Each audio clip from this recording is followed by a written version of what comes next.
again, as we listen to that Christmas music, that would you check out AFR.net and join the AFA family in really what a great Christmas gift.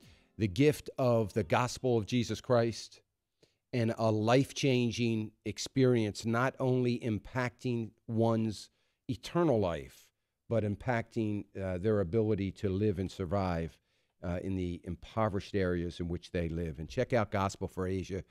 For $11 on up, you can have a dramatic impact, and we sure hope you'll do that. AFR.net, AFR.net, or 877-907-4628. Okay, here's the deal. Now, I've talked about this so many times over the year, but every month comes out the NFIB, which is the NFIB is the National Federation of Independent Businesses, and it is primarily made up, not primarily, it is in fact made up of small businesses. Small business optimism for the month of November, folks. Small business optimism for the month of November in the wake of President Barack Obama's reelection. According to the data that was released late yesterday, or I'm sorry, this morning, what am I saying?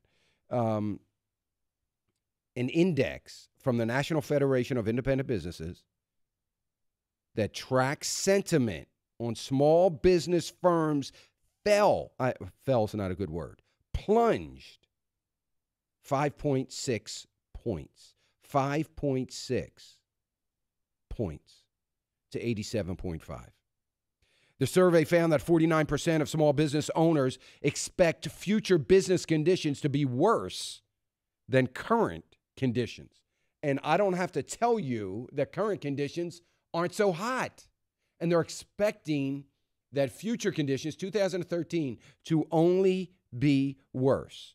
In October, a record percentage of owners, this was in October, this is a November report I'm telling you about, but in October, a record percentage of owners were uncertain about the outlook, and it appears that many became decidedly negative in the month of November. So we had an awful lot of people in October, small business owners, that were kind of sitting on the fence. They were undecided. I don't know, things might get better. Of course, they were thinking and waiting and contemplating about who might become president.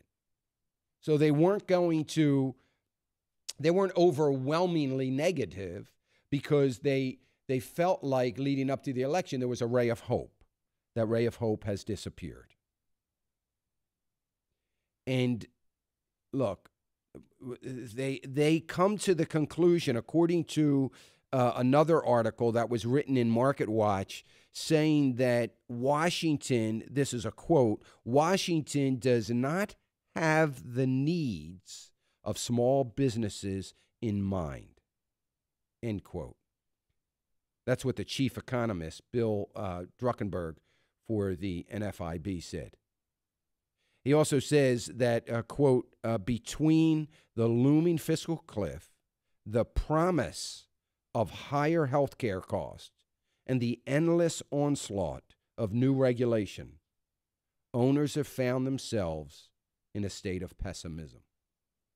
So that's what we've got coming out of the Small Business Administration. I think they're probably dead on the money, very accurate. They've been very accurate. As a matter of fact, they have been an incredible predictor of what is really going on in the economy. They've been right for the last 2 years.